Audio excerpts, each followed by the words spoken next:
Hello and welcome everybody back to my channel. Okay, but for real. So, as you guys know, my name is Jasmine Ambrosia. I have a channel here on YouTube, aka Jasmine Ambrosia, aka that's what you're watching. So, thanks for joining. I have two very special guests with me today. Go ahead and introduce yourself. Go ahead. You start us off. You start us off. Hi, I'm the Nerdy Warlock, and you can find me on YouTube and Instagram at the Nerdy Warlock. And basically, I am a nerd, and if you want to talk about all nerdy things, you should come talk to me. Period.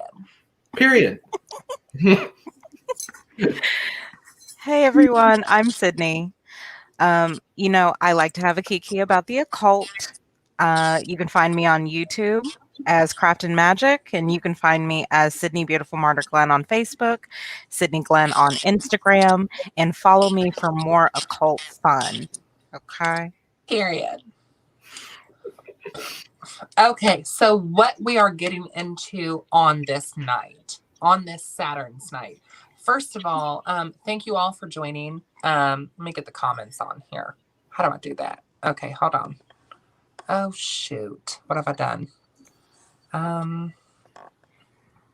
Okay. Anyway, we are doing the Women Who Run with the Wolves book again. Okay, this is a book about the divine feminine in folklore, and I've done some bibliomancy here for our section tonight from the good book that we will be reading from. Okay, and my guests, the Nerdy Warlock and Crafton, are going to be giving you their commentary on this folklore.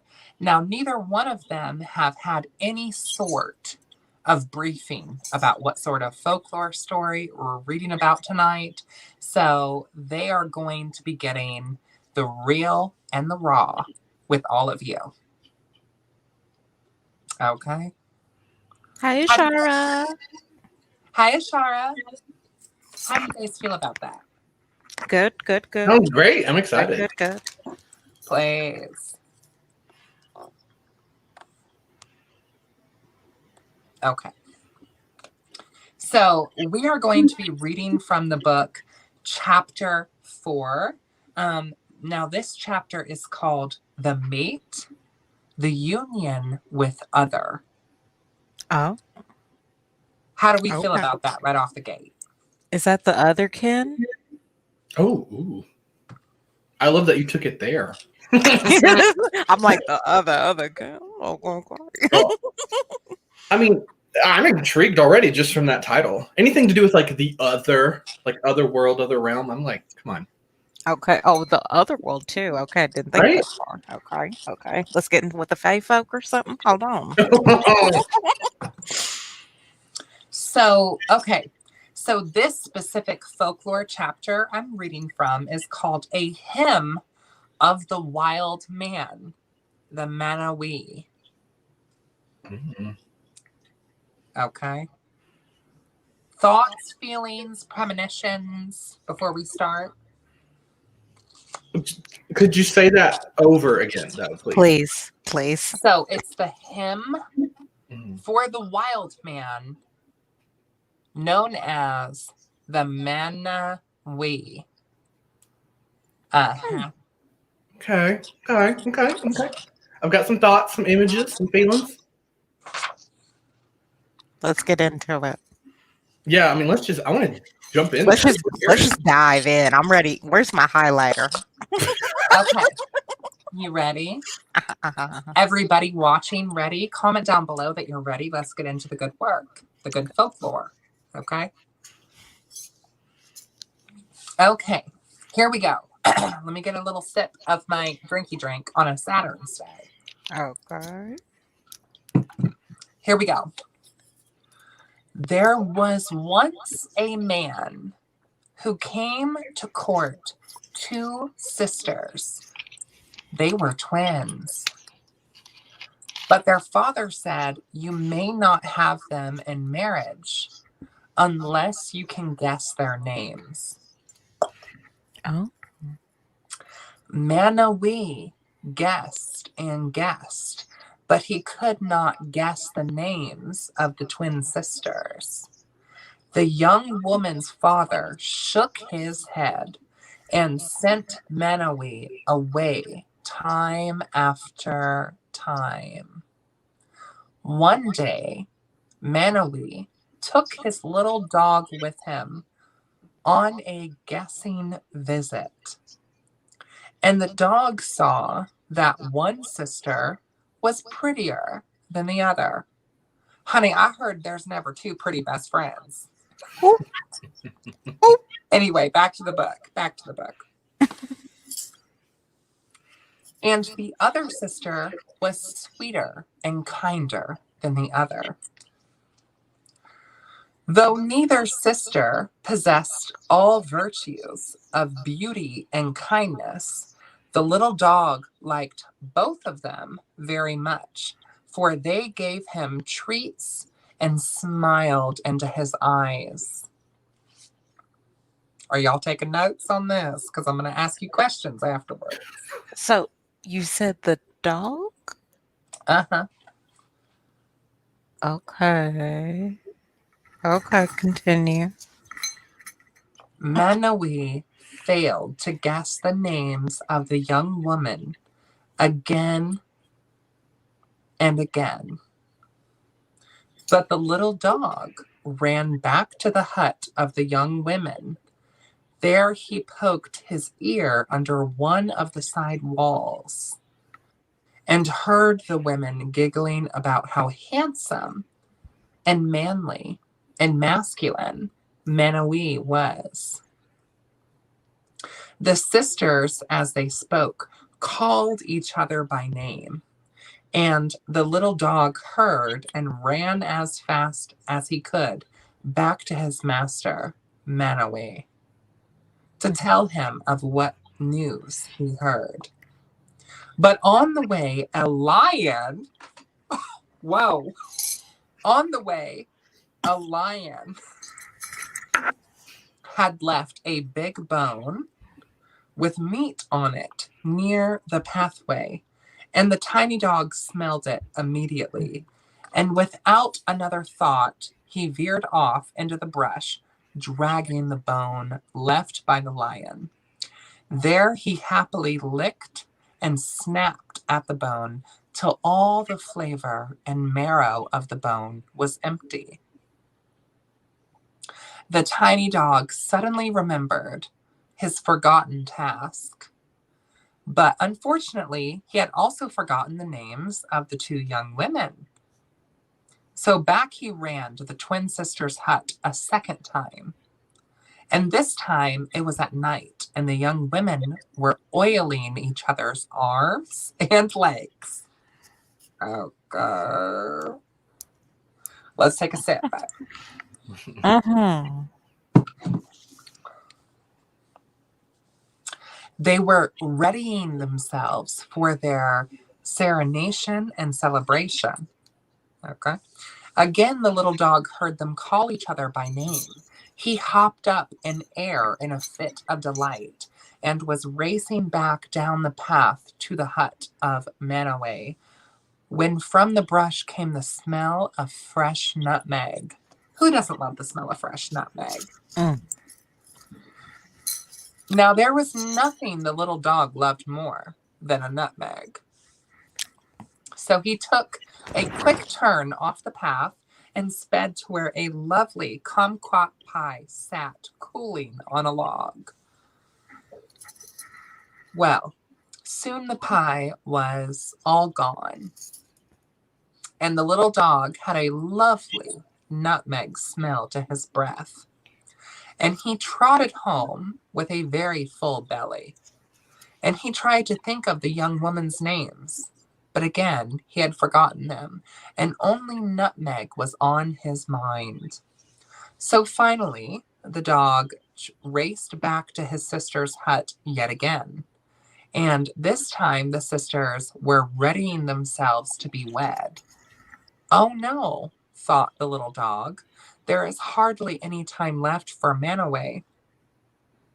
And when the sisters called each other by name, The little dog put the names into his mind and sped away, absolutely and resolutely determined that nothing would stop him from delivering the precious two names to Manaway right away.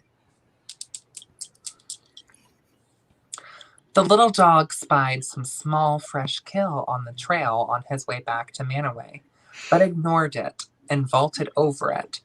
The little dog for a moment thought he smelled a curl of nutmeg in the air, but this time he ignored it and instead ran toward home and to his master, Manaway. But the little dog did not plan for a black stranger to leap out of the bush and grab him by his neck and shake him so hard that his tail almost flew off. Y'all taking notes on this, okay?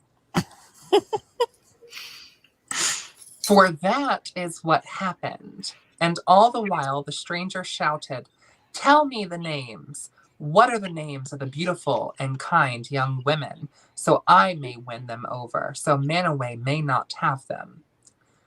The little dog thought to himself and would faint from the tight fist around his neck.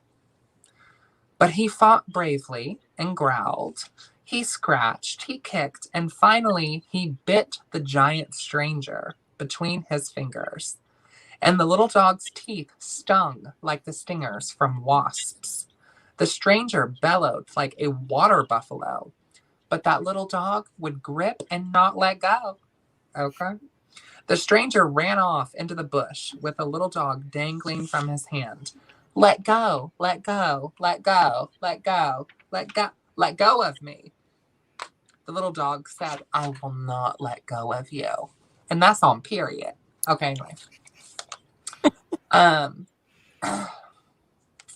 The little dog snarled between its teeth, "Do not come back or I will make you mourning forevermore." And so the stranger escaped into the bush, moaning as he ran, and the little dog proceeded to hobble and half run down the pathway to Manaway. Even though his pelt was bloody and his jaws ached from biting the stranger, the names of the young woman were clear in this little dog's mind. He limped up to Manaway beaming, and Manaway washed the little dog's wounds around his neck, where he was maimed by the tall black stranger. And the little dog told him the whole story and the two names of the young women as well. Manaway raced back to the village of the young women, and the little dog on his shoulders, riding high, the dog's ears flying like two horse tails. When Manaway reached his father with the names of his daughters, the twin sisters received Manaway completely, dressed to journey with him. They had been waiting for him all along, and it was only him who they wanted. That is how Manaway won the hearts of two of the most beautiful and kind maidens in all of the river lands. And all four, the sisters and Manaway and the little dog, lived in peace together for a long time. Kirk, crack, kraut. Now this story's out. Crick, crack, kraut. Now the story's done. That's our folktale. Interesting. So I have some questions for you. Okay. I don't know if you want to get a pen and paper or what, but I have some questions for you. Ooh, Joe. Okay. The first question is, can you identify all of the characters in the story? So who are all the characters in the story? So we're looking at Manaway, the dog, the twin sisters' father, and this stranger, this giant black stranger, right? But who made the nutmeg pie? Who made that? I thought that was the Who was the lion? How'd the lion get here? ooh. Okay. I mean, So the first question is, can you identify all of the strangers and make sense of why they are there?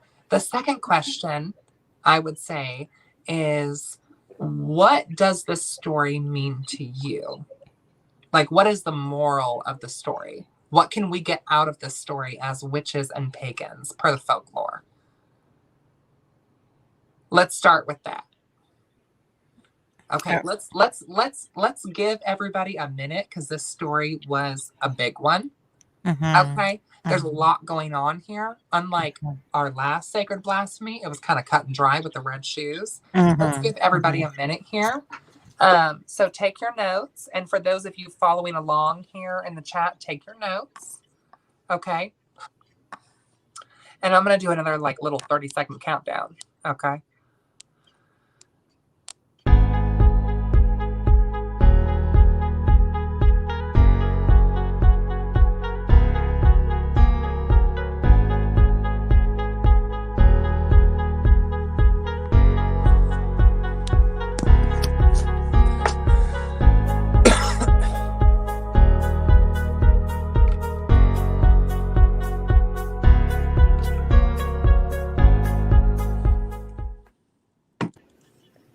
Okay, we are back. We are back, and we have some folks in the comments leaving their reviews down below. Who wants to go first? What are we thinking? What are we feeling? How's it going? This one is not hitting for me. Same. Like, I don't know. I'm struggling with like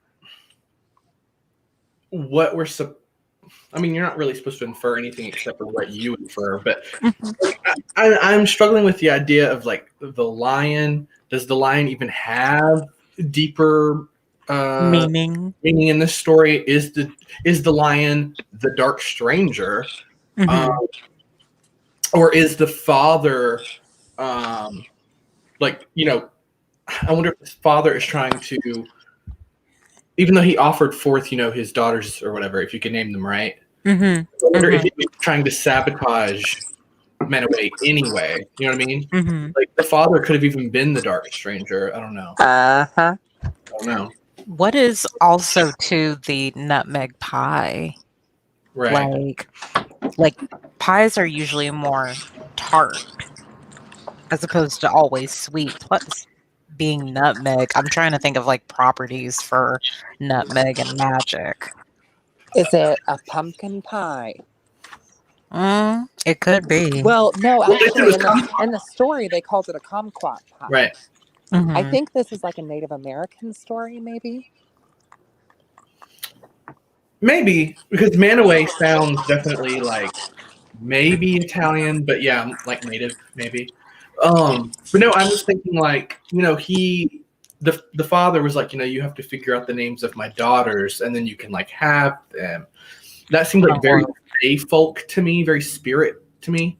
The whole thing of like, if you can figure out my name, then you have control over me or you can access my power. Right. So I thought, well, maybe these are like fae twins. And maybe the father is a fae king or something, which would then explain that maybe he could shapeshift into a lion, or he could create this enchanted pie, or he was a dark stranger. Maybe he shapeshifts. You know what I mean? I don't know. This one stumped me. I agree, though. I think it was Ashara, and they were saying about Gemini twins. Like Gemini twins. So maybe like one is kind of like, I don't want to say dark fae, but you know, one is a little bit more mischievous, while the other twin is a little bit more benevolent. So we have benevolent and malevolent. And maybe like the father, who like the girls came from, is like an indication of like you can have both, like you can be both. So selling, like trying to basically sell them off for marriage is basically like you can also have this kind of duality to you. Maybe. I don't know. But yeah, but what was the purpose of the dog's entire journey then? Do you know what I mean? Because we stayed with the dog for so long. like I don't know. I'm just struggling to grapple or to extrapolate like a lesson from this. I mean, maybe it's not even meant to be a parable, but you know what I mean? Mm-hmm. Like, if there is a hidden meaning, like, what would this be? I don't know. Because I definitely thought, like, other kin, and I agree, like, with kind of, like, the other world concept of Right. it. But I mean, But that was a lot of journeying and working just to try to get two ladies. Like, don't go chasing waterfalls. oh, God. Stick to the rivers and lakes. Like they used to. You're going to have it your way or not at all. They're like, Donkey, you're moving too fast. Anyway. No, like, I'm like, so Pupper's gone on his adventure. You know what I mean? Little baby has gone through the hoops to understand what these kids' names are to tell his master at one point. I thought that was the journey. Because apparently, I couldn't remember if it was the dog or the master who could not remember their names. And it was like they tasted this kumquat pie or whatever. It was the dog who could not remember after eating the pie. They didn't put something in the pie, was it? But somehow they lived happily ever after, and this was an arsenic. Right. Huh. Sounds kind of fayish. It really does. The whole thing sounds very fayish. But also, like, it feels indigenous with that mama way. Right. I saw where Badger and Ishara said that Manaway is Australian. So if we're talking about an Aborigine folktale, I don't know, because I haven't read a lot about Aborigine folktale, but from what I understand, their concept of the Fae is like well, if you want to call it that, is like totally radically different from the European Fae. So, like, I don't think they had a concept even of a separation of good and bad behavior. So, I don't know how to interpret the behavior of the characters in the story then, if we look at it through that context. Because things that would seem malicious might not be then, culturally. Right. It might just be like, this is kind of like a good neighbor's tea. Yeah, maybe. But I'm kind of like, how did they all kind of live happily ever after, though? That was kind of wild. Well, it was weird. I thought the whole story was going to be like Manaway from his perspective, and like he was our character, our protector. But it turned out to be his dog. Yeah. I'm like, did he become the dog? If not, then like this story totally just set up one protagonist and left him in the dirt. Right? I was like, so like suddenly we're watching Benji come home. Like, I don't know what's going on. I was like, is this kind of like Babe, but for dogs? What was that golden retriever movie like from back in the day? Air Bud? Yes. I was like, it's Air Bud or Homeward Bound: The Incredible Journey. I'm like, we're just missing Sassy. I don't know. It was strange. I'm trying to think if like I'm still really stuck on like the father and the twins, right? Because twins are that's such a magical thing in folklore, you know? Anytime there's twins, it's always like, oh, mystic energy. You know what I mean? Like, duplicitous. Yeah. You know, like two-spirited. Yeah. So I can't help but think like, were the twins even real? Were they supposed to be metaphors in the story for two different energies? Yeah. Or the being? I don't know. I just got like a lot of like the Lover's card upright and reverse. Like it was just kind of like, are these two polarities of people? You know, because we have somebody who is very sweet and very kind, but we kind of have somebody who I thought was it's like kind of like one is quote unquote not to the standard of beauty, but the other one is well mannered and kind. That makes me think of what is it, like Janus from Roman mythology? You know, the double-sided, two-faced god. Oh, I don't know this one. Yeah, well, yeah, I guess it'd be Janus, but Janus, whatever. Makes me think of that, where it's like two totally separate entities, but in one form. Oh. I don't know. I mean, I'm here for that too. Shit. Yeah. I really though, I have no definitive answer on this story. The story was weird. Like it was just weird. The whole time I was like trying to follow its narrative, but the narrative went in like 5 different directions. I honestly want to see the notes that Grams wrote down. So for these. Graham's actually, so this book, for those of you watching, I'm using my grandmother's book, and there are no notes in this chapter. Oh. Wild card. See, I'm gonna have a conversation with her. Be like, so we read it. But so my thought on this was the twins for me represented the polarities of humanity. We have the beautiful twin and we have the not so beautiful but very kind twin, which would suggest that the not beautiful twin is mean or is ugly when it comes to the social aspect. Like one twin is beautiful but mean, and one twin is not beautiful but very kind. So we have like these two aspects of humanity. And I kind of see this as like Manaway looking for these aspects within themselves. And they almost like go on a journey per the dog. They like shamanic journey as the vision of the dog to find these two aspects within themselves. They're beautiful, worldly, material aspect, but also their spiritual, empathetic, kind aspect. And those two aspects come together when Manaway can name them. That's what I got. I mean, look, you got it. Like I'm co-signing. I co-sign because, like, you know, 2 Pisces placements, but no Pisces moon on this. Okay. I'm like, hit me with another chapter because I don't know. Maybe that's not. When you it makes me want to buy it. See, I used to own 2 copies of this book. Oh. And I gave both of them away to 2 different women because I was like, I don't need it. I'm not reading about no women with wolves. But I gave them away, and now I'm like, damn, why did I do that? But because I could be looking at it right now. But it made me notes and highlighting. Yeah, but it made me think about like with the duality thing, right? Which is what we seem to be boiling it down to. It made me think of like, because we were talking about them being like fae or spirit people. It made me think of like the Seelie court and the unseelie court of fae. So it's like if you're bringing them together to be one united fae, you know what I mean? Well, because then you're just looking at the other world as the other world. And you won't see the courts unless you journey through it like the doggo did. It's spiritual integration.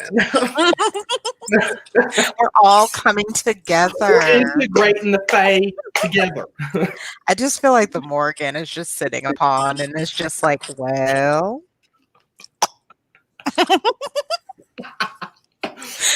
Me as I read the book further.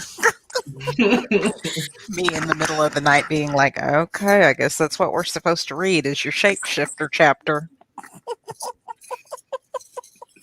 That would kind of make sense though too, because that was kind of like a shapeshifter moment. Oh, totally. Oh, Badger. The name of the book is The Women Who Run with Wolves, right? Yes. Definitely worth it.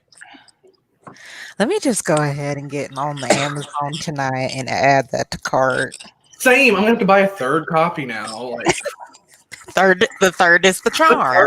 It's the charm. It's a fae number. Let me find out. Okay, so shall we read another chapter? Yeah. Okay. But maybe we'll have better luck on this one. I don't know. Maybe we just need to warm up. This one is very short. Okay. Now, I will say this one is very short, and also make sure you really, really read between the lines here because it's very short. Let me turn you up more. Okay, I hear you in the headphones. Let me know when we're ready. Jasmine, I am ready. Okay. Blessings, Ashara. Blessings.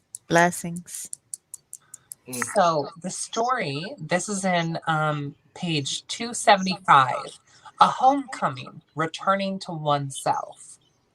Ooh. Okay. Hallmark Channel title. Woke up with a Lifetime movie. Okay. I The found a good Lifetime. comfy sweater. Okay. Oh. A man came to a Zazbe tailor and tried on a fancy suit.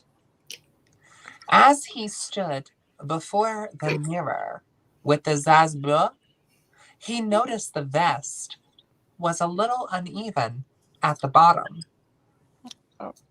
Oh, said the tailor, don't worry about that. Just hold the shorter end down with your left hand and no one will ever notice, the tailor said with a wink. We're going on Yelp, leaving a bad review. While the customer proceeded to pull the left side of his suit down, he noticed that the lapel of the jacket curled instead of lying flat. Oh, the lapel, said the tailor. That's nothing. Just turn your head a little and hold it down with your chin. No. Wild. The customer complied and listened to what the Zazbe tailor said. He noticed that the inseam of the pants were a little too short for his height. Dang. And he felt the rise was a little too tight in his crotch. Oh, been there. Well, The tailor said, oh, don't worry about that. Just pull the inseam down with your right hand and everything will be perfect and no one will realize. The customer agreed. And he purchased the suit from the Zazbe tailor. okay. The next day, he wore his suit with all the accompanying hand and chin alterations. As he limped through the park at night, with his chin holding down the lapel, one hand tugging at the vest on his left side, the other hand grasping at his crotch, two old men in the middle of the night stopped him. Oh, I've been here. I know this story. They stopped him and invited him to play checkers. What? This is my life. Go ahead. I'm getting a lot of memories. My Lord, my God, said the first man. Look at that poor crippled man. Oh. The second man reflected for a moment and then murmured, yes, his crippling is very bad. But you know, I wonder, ... Where did he get such a nice suit? And that is the end of that folktale. Oh. Oh. Okay. So what do we think? So you're trying to tell me the vibes weren't right. The tailor's like, wink, wink. Because I'm like, so did we get this? We didn't get this on the house. We still paid for it. So this person doesn't realize that there's something physically wrong with them. And society has literally been like, oh, is this Ivor the Boneless? Let me find out this is about Ivor the Boneless. I'm just like, so something was very wrong with this child. So this is a changeling? This is a changeling. Okay, Shark, come on with these polarities because I'm sitting here like, but was there really something wrong with the child? See, it made me think of like, you can have all these insecurities about yourself and think there's all these things wrong, but then other people either don't even see those problems, or they actually like those things that you don't like about something that's about you. Do you know what I mean? That's the way I kind of partially interpreted it towards the latter end. But at the beginning, when the tailor was like, yo, put on this suit. It's really bad though. Um, Literally. at first, I thought, oh, is this like one of those things where you should learn to speak up for yourself and be like, I don't like this. I will not tolerate Right. this. This is not for me. But then, like I said, by the end, when the dudes were like, pretty great suit, I thought maybe it is about like embracing, insecurities and things about you that are off. I don't know. I don't know. I'm I like the kind of thought, checkers. like, I was kind of thinking, like, the sacred trinity of the girls, the goths, and the gays here. And Hello. I was kind of thinking, like, okay, so this man is not fitting into the suit made by society. So I'm thinking, okay, he's kind of gay. Maybe he's gay, and that's great, and we celebrate that. But the tailor keeps trying to tell him, oh, if you look this way or turn that way or act that way, no one will know. How will they know? They'll never know. If you do this or do that, no one will know that your suit is crooked. And I feel like for me, in the LGBT world, like a lot of us try to make our suit look more fitting to society. I think that a lot of us have kind of gone through the motions of, well, if I turn my chin or pull the lower half of my suit or grab my crotch or whatever, like, how will they know? No one will know. And I think that when he went into the night with his suit, like the two men playing checkers, they knew. But they were like, that's a nice ass suit he's got on. So for me, it was kind of like, I don't know. I feel like the man was like possibly going against the grain of society, or maybe he was gay, or he was just not what was accepted. And the tailor tried to make him look and appear like acceptable by society. But he wasn't like totally out of the closet or out of the broom closet or out of any closet. But people who were already out could spot him, know that he was different, but still liked the suit that he had on. That's kind of what I got from it. Once again, tends across the board, but I just, the folklore is just wow. The mythology I understand, but folklore apparently I have to do more work. Well, that's the cool thing about folklore, is that we can all have our own, you know what I mean? Like, we can all have our own interpretations. Like, mythology is very black and white. Mythology is like, no, the message is this. But folklore, the cool thing about folklore is that we can all kind of like have our own meanings from it. Like, so your meaning is just as valid as mine. It is.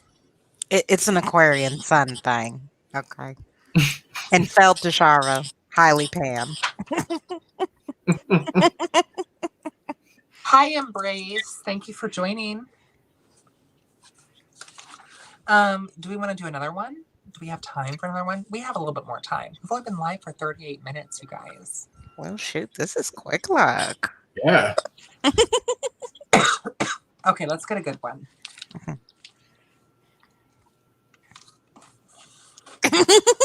The bibliomancy. Yes. There's so many notes in here.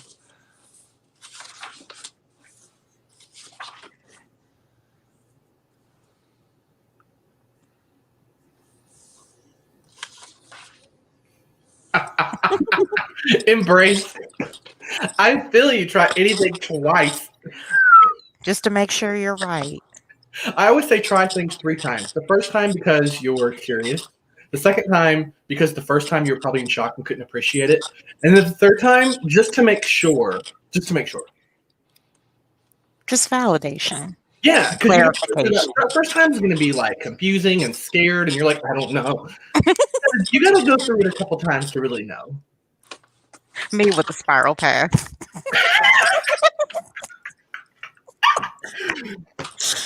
It's like, I remember being 16 and getting into the craft and being like, shit, fairies are kind of cool.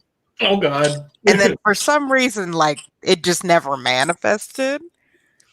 And here we are again.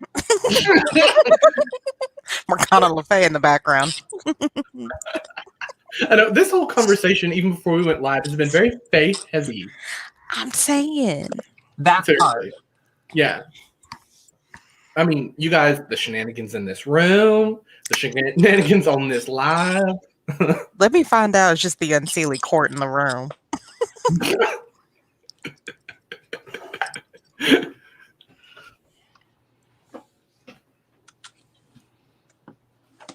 My grandmother has like so many freaking notes in this book, you guys. Yes. Oh, I love it. Okay, it's People don't do lovely. that anymore. It's lovely, but like I'm trying to read. You're like, I don't need the distractions, thank you. You could have put this on an index card. Right. But also me, highlight, underline. Okay, so it looks like our next story is one that we are all probably very familiar with. I'm assuming, per the title. Now, I haven't read this story in the book, so maybe it's different than what the title would suggest. But the title is The Ugly Duckling. Oh. Oh. It sure said it. Okay? I don't blame you, babe. We're crazy. Don't trust us. We're two-spaced. We're two-sided. Okay? Geminis and Libras, dual signs. Don't mess with us. We're wild. It's the initiators and the mutables. Look at the serial killers. How many Geminis do you see on the list? It's really bad. It's the statistics for me.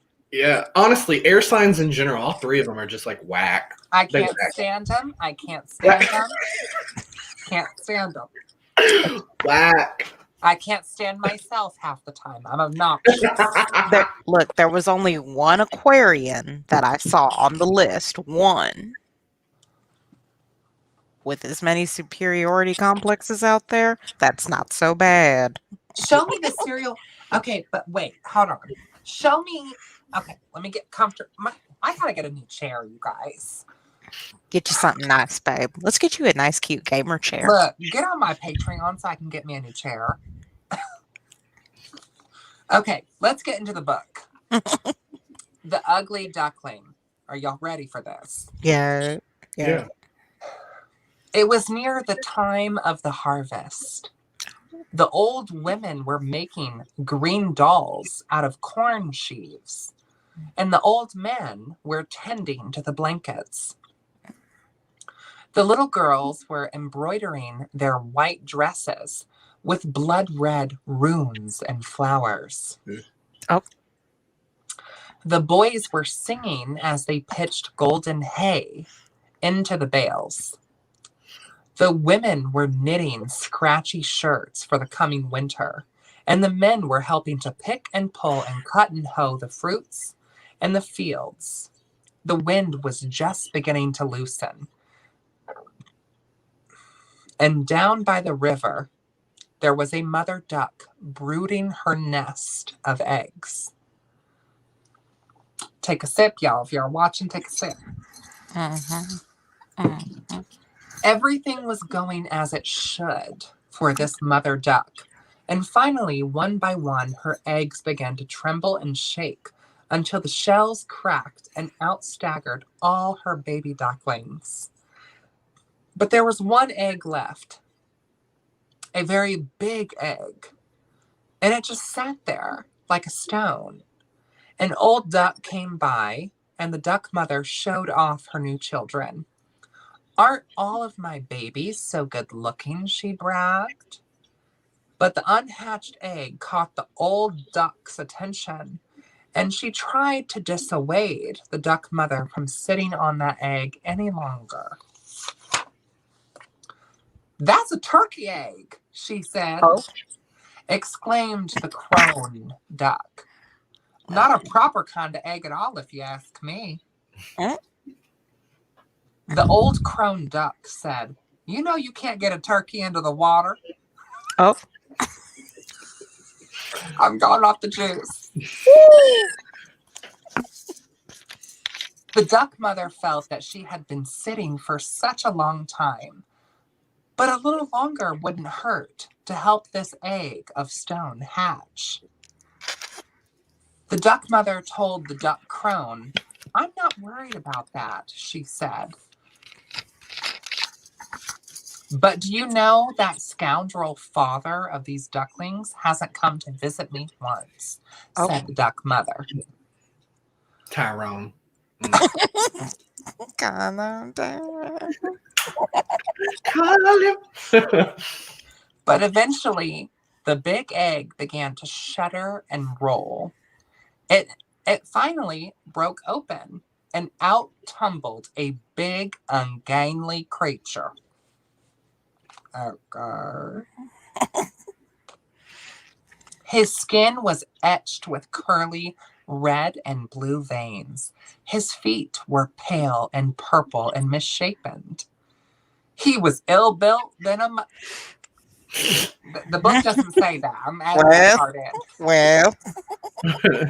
His eyes were transparent and pink. Oh. The duck mother cocked her head and stretched her neck and peered at this. Okay. And With she couldn't face. help herself.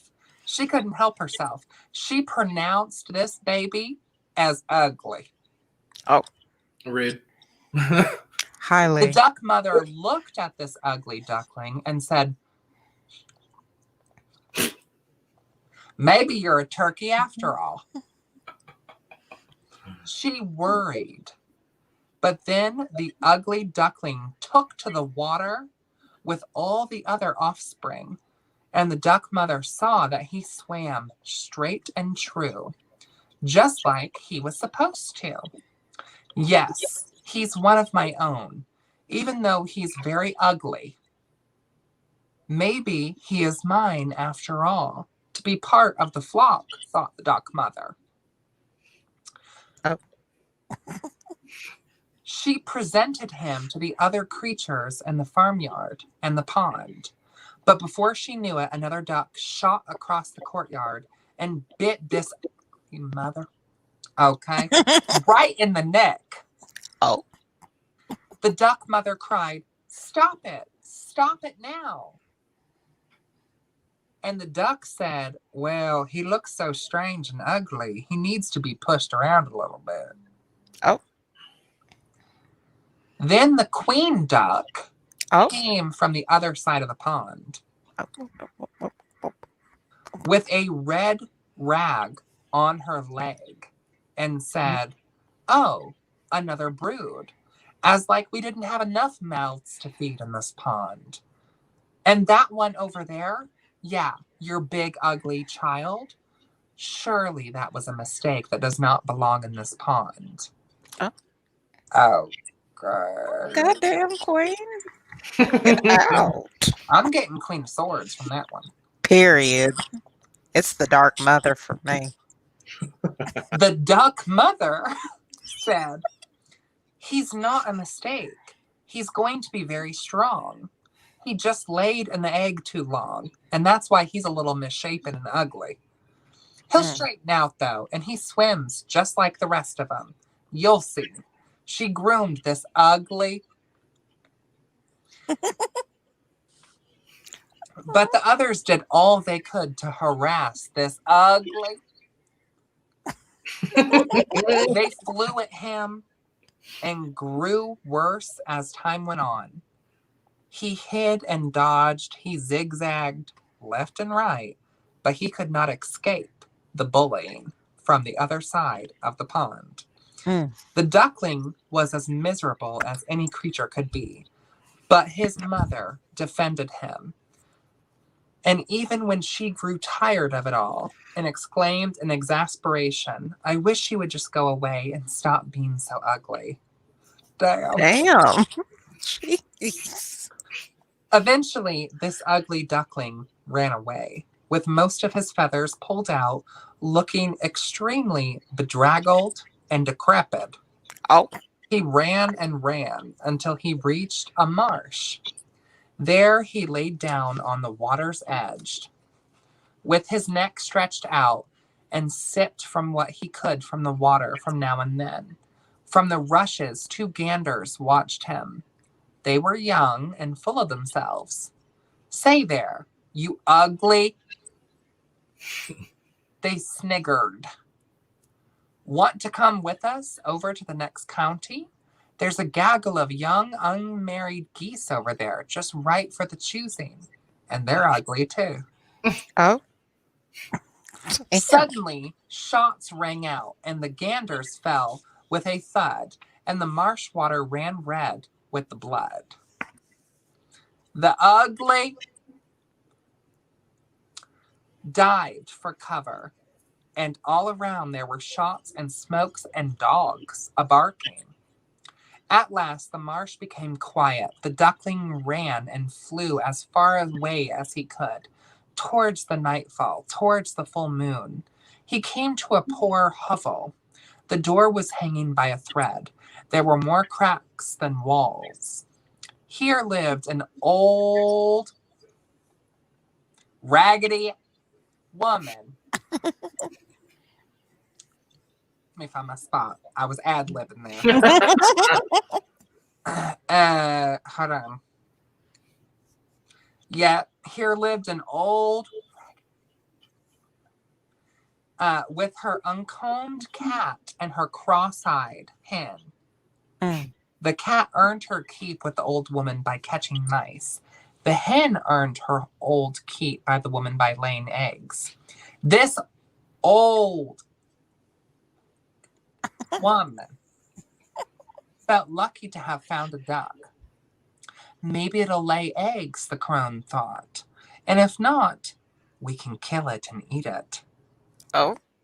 So the duck stayed, but he was tormented by the cat and the hen, who asked him, "What good are you if you can't lay and cannot catch?" "What I love best," sighed the duckling, "is to be under the wide blue sky and under the cold blue water." The cat could make no sense of being underwater and criticized the duckling for his stupid dreams. The hen could not make no sense of getting her feathers all wet, and she made fun of this duckling too. In the end, it was clear there would be no peace for the duckling there, so he left to see if things would better get on down that road. Okay, let's go on down that road. Okay. He came upon a pond, and as he swam there, it became colder and colder. A flock of creatures flew overhead, the most beautiful he had ever seen. They cried down to him, and hearing their sounds made his heart leap.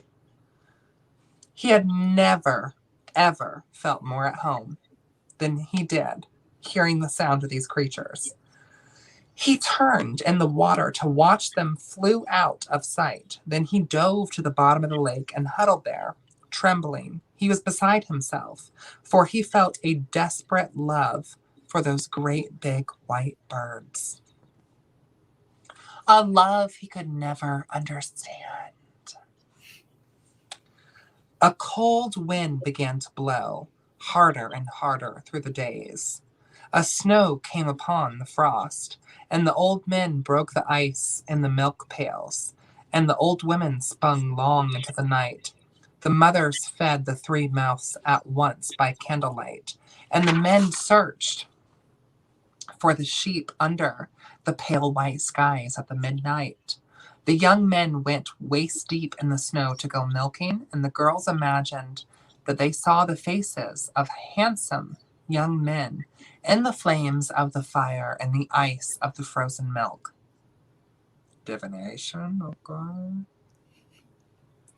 One morning, the duckling found himself frozen in the ice, and it was then that he felt that he would die there. Oh my God, you're kidding me. Luckily, a farmer came by and freed the duckling by breaking the ice with his staff. Merlin or something. He lifted the duckling up and tucked him under his coat and marched home. In the farmer's house, the children reached for the duckling, but he was afraid. He flew up into the rafters, making all the dust fall from the butter.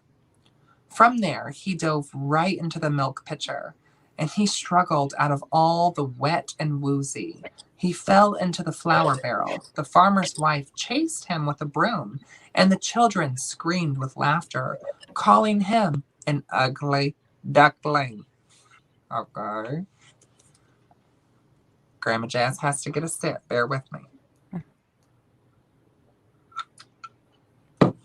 The duckling flapped through the cat store and outside at last.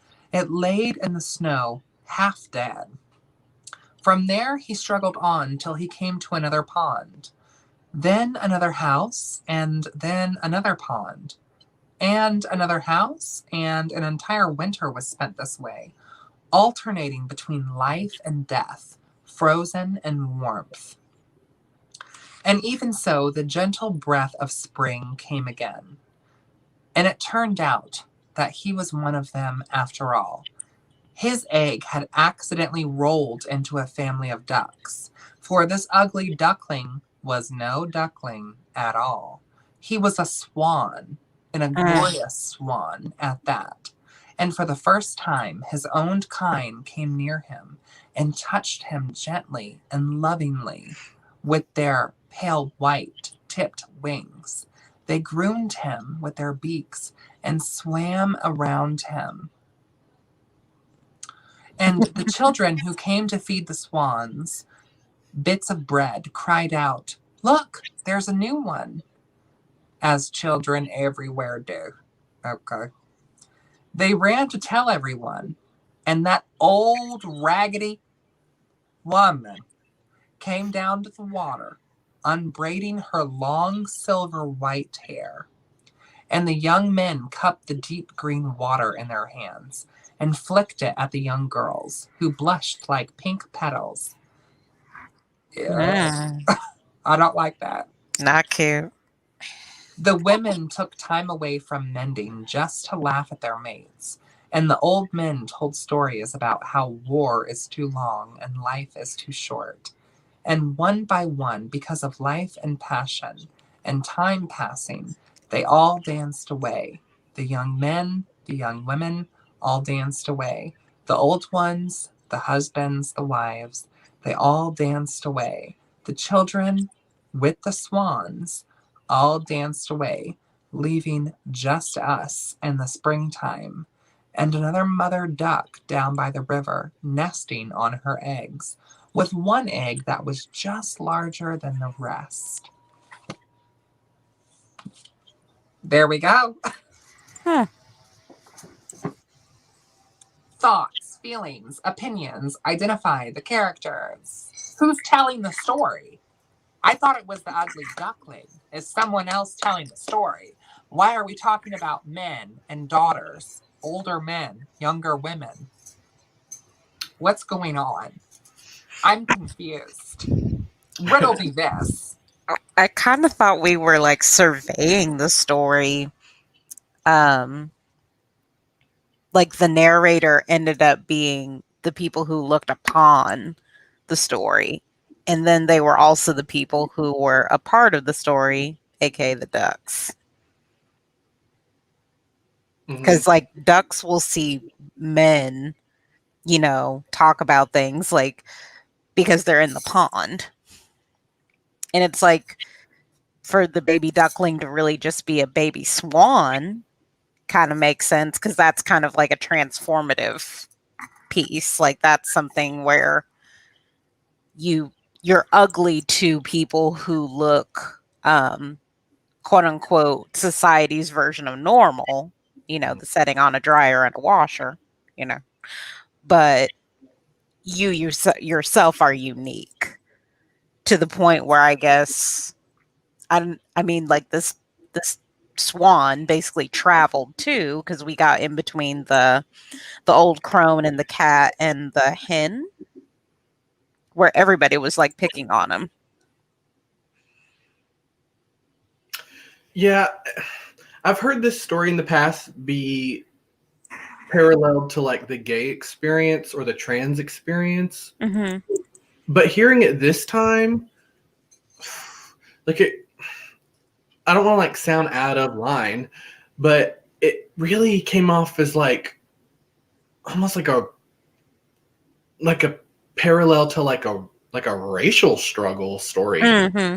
because there was so much emphasis on like white swans, white dress, everything was Mm-hmm. white. Everything was white and had to be Mm-hmm. named as white. And he was not white. And Mm-hmm. later, once he became white, like so once he whiteified himself, he Gentrified. he became accepted. Mm-hmm. But he had to like uncolor himself. Like I don't know. Bleaching skin. Yeah, there was just so Mhm. many references to the color white that I was like, is this racial? Like, is this racial? Mm. It was weird. I mean, even magically, we can talk about that too, because there's always been this like um the marketing of magic Mm. is always, well, you're a white witch or Right. you're a black witch. Right. And I feel like we're back at that polarity, Yeah. and people think like maybe people who are newer to the craft, or even too, because I feel like the younger generation is kind of catching up on how um, ugly that like idea is. But like 10, 20 years ago, that was still a part of the marketing for magic. Well, if you're going to be a white witch, you're probably going to get into Wicca and you're probably going to get into the paganisms and such. Yeah. But if you're a black witch, I don't know. I think you're sitting with the hoodoos and the voodoos. And it's just kind of like, well, those are both equally sacred and traditions. Haitian or anything else that's like traditional to that area, of course, is going to be sacred and shrouded, hence dark Mm-hmm. or black. But Mhm. then white, probably more in the light because it's European witchcraft, so of course it's going to be brought to light because by the 1950s, it was a thing. It's a little bit more well known. You have more access to it because more people have broken down this tradition, Right. because it's been brought to the light. So I don't know. That does kind of make sense too. Yeah, that's just I couldn't stop thinking about that the entire time. Hmm. But I mean, obviously, I think the biggest overarching theme in the story is like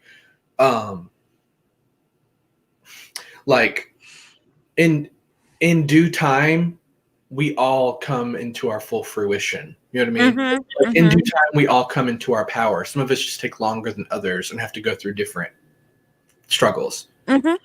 So ultimately, I think it's a hopeful story. I just think that seeing it now in 2021 or hearing it now, it makes me think that the story is telling you, yes, you can come into your full power as long as you conform to what everyone else thinks is powerful or beautiful. Hmm. And we've seemed to be hitting a lot of those stories tonight. Like, Yeah. I think I wonder too, because maybe it's like the time of when this book came out, like this specific edition, since there are other versions of it out. I wonder if like the language has kind of like changed a little bit. Because they talked about like decrepit is a word my mother used to use. Yeah. Okay, so I was like, oh, decrepit. I know that word. you know, or raggedy or something like that. Like it almost seemed like kind of a a different side of the pond. Definitely feels racial because I'm wondering if that's like the other side of the tracks. Right. Right. Yeah. It's Definitely transformative though. like I'm not gonna be able to not see it as like a race struggle story now. Like, yeah. Agreed. Although I wonder why they felt the need to put in the detail at the beginning of the girls in the white dresses with blood red runes on them. I was like That's really cool imagery, but can we expand? Like, wait, let's like with the girls for a minute. I'm like, so these gals. At harvest time. No, right. I'm like, oh, so a little bit of Maybon Lamas tea or something over here. Yeah. We're having a little cider, a little cakes and ale kind of moment. Now, how in the hell we get over here to the ducks, the I know. chrome, Like, can we go chrome back to the ducks? story? Because something cool is about to happen. Right. I was like, oh, so this was a time of, we're going into the dark half of the year when this is happening.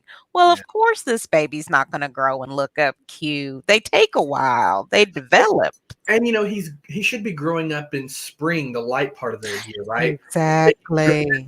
This ugly baby is growing up on the wrong side of the pond in the dark part of the year. Like, it's very racial. It's very racial. And it's like they were like, well, this little turkey over here got baked too long. It's like, what? And I love how he wasn't a turkey after all, that he was a swan. Yeah. Right. Yeah. Like, what's wrong with turkey, y'all? I know. But once he was a swan, they were like, you so freaking cool. Like, you're one of us. They're like, wow. I really wanted him to be like, and just fly away. Like, right. Like, I'm tired of your shit. Yeah. I'm over it. Kind of wanted him to be like a turkey who could also swim. Like, yeah, I'm a turkey, but I can swim with the But best. then, at the end of the story, another large egg was made. So it's like it's going to happen again. Uh-huh. There's this cycle of racism that just keeps going, Whose egg is it, though? I know. I was like, wait, so the crone duck didn't have it because that's grandmama. There were so many crones in this story too, though. There's the human crone, the animal crone. So many crones. I'm like, so who should be wiser and accepting, but apparently they were not. Oh God, no, not in those times. Not in those times.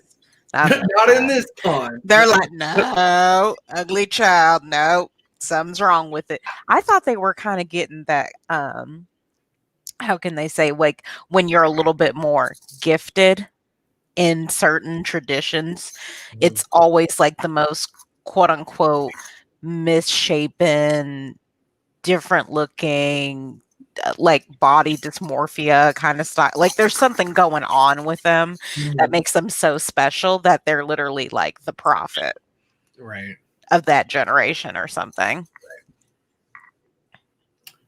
I mean, obviously, regardless of who was laying it, it was a swan's egg. It wasn't a swapped egg like they initially were kind of trying to make you think. So, and it was beginning again at the end of the story. It was starting again. Mm-hmm. So if it is a parable for, like, we'll say like gay people, then I just wonder why, like, at some point these what were they, swans? They have to like learn that like it's starting at conception. The egg looks different already. You know what I'm saying? Than other eggs. Mm-hmm. It's not like he wanted to be an ugly duckling. He was just born that way. Literally. Instead of like harassing him his whole childhood and being like, you should be like us, why not just celebrate? Oh, look, here's another different duck, different swan, Well, they were like, well, no, we all look the same and you're not fitting in line. Hell no. Something wrong with you. The devil done got you. Them devil ducks. Them deviled eggs. Oh, deviled eggs. Oh! Them deviled eggs. Those deviled eggs. Them deviled eggs are so fucking good, though. God. Yeah. Maybe that's where it comes from. They're like the fucking ugly duckling. The fucking deviled egg.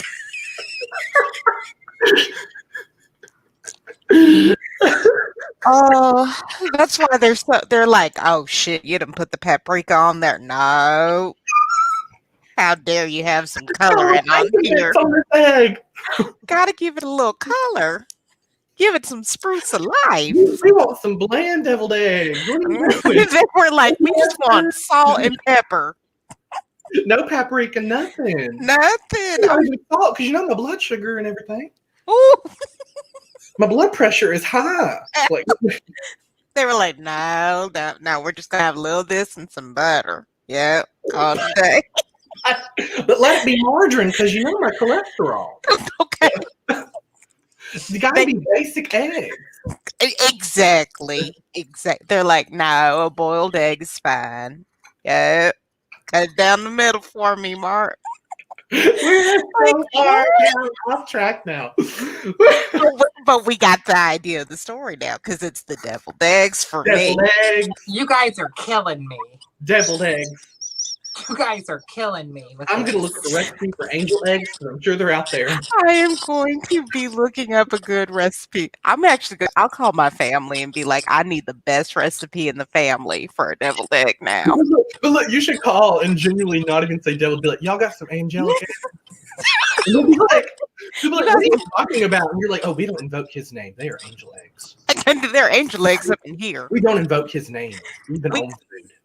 You got some blessed eggs up in here? Do I not feel like an it's angel kitchen. egg is just a deviled egg with no seasoning. Let's be real. That's right. Whoa! No paprika. They said the paprika is hard on me. Have you guys ever seen the deviled egg recipes where they make them look like baby Jesus in the manger? No. Yes. We're not from the South, but we don't do that This is- here up this- north. not that we know We don't do about. that.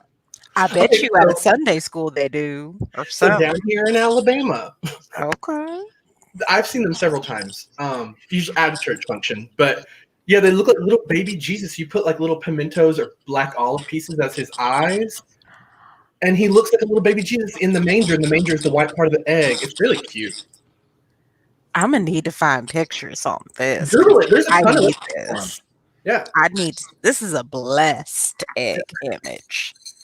Let me see. Baby Jesus eggs. Do it. Let me see.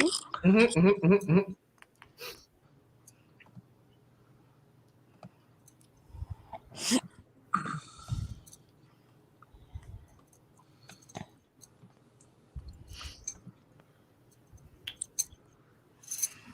Here we go. Oh my god. You see 'em? What? They're so cute. Newborn baby deviled eggs. Good lord. Did you see the one where they decided to use like viney sausages in it? Oh my god, yes. He has like arms and legs, like yay! Okay, this is some Yeah. wild. Oh, and there's the ones like the Easter duck or chick. Those are cute too. That's cute. I can Yeah. understand that. But yeah, baby Jesus eggs. I need that for Ostara. I mean, every once in a while, Alabama pops off with something good. Every once in a while. I'm seeing. Every Okay. once in a while. It's not often. This is the creativity. 'cause- So okay. Can we end this live stream on a unsettling story? Now this is not from Women Who Run with the Wolves. This is from hauntedrooms.co.uk/5 short true ghost stories. Hit me, Whoa. Can we do a little unsettling? A please. little like morbid. Something to just like keep you up at night and like make the hair on the back of your neck stand up straight. Little something. Mm. With a Little deviled something to make you egg. feel alive. Okay. I'm gonna be looking for a deviled egg. I don't know, I could really go for an egg sandwich or something. Ooh, yeah. Babe, can we make that, please? Right. Okay, here's the story. Okay. Are y'all ready? Hmm. When my sister Betsy and I were kids, our family lived for a while in a charming old farmhouse. We loved exploring the dusty corners and climbing the apple tree in the backyard. But our favorite thing was the ghost. We called the ghost of the house Mother because at the time she seemed so kind and nurturing. Some mornings, Betsy and I would wake up, and on each of our nightstands, we would find a cup that hadn't been there the night before. Mother had left them. I guess she thought we were going to get thirsty during the night. And Mother always wanted to take care of us. Among the original furnishings was an antique wooden chair, which we kept against the back wall of the living room. Whenever we were preoccupied watching TV or playing a game, Mother would inch that chair forward across the room towards us. Sometimes Mother would manage to move it all the way to the center of the room. We always felt sad putting Mother's chair back up against the wall because Mother just wanted to be near us. Years later, long after we had moved out, I found an old newspaper article about the farmhouse's original occupant. She was a widow, and she murdered her 2 daughters by giving them a cup of poisoned milk before bed. She ended up hanging herself.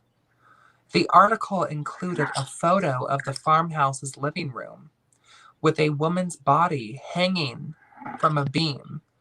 Beneath her, knocked over, was that of the old wooden chair, placed exactly in the center of the room. This was the same chair we would have to push back to the edge of the living room. ... Did it get colder in here, or is it just me? That's the end of the story. Okay. Something short and sweet and unsettling to end on. Well, I was looking at your dream catcher moving while you were talking, so You did a know, little dance. little something. It was doing a little dance, and I was just like, okay, spirit, okay. Somebody get me a chair. Get me away from the chairs. Look, She's- get me a chair and get me an egg sandwich. Period.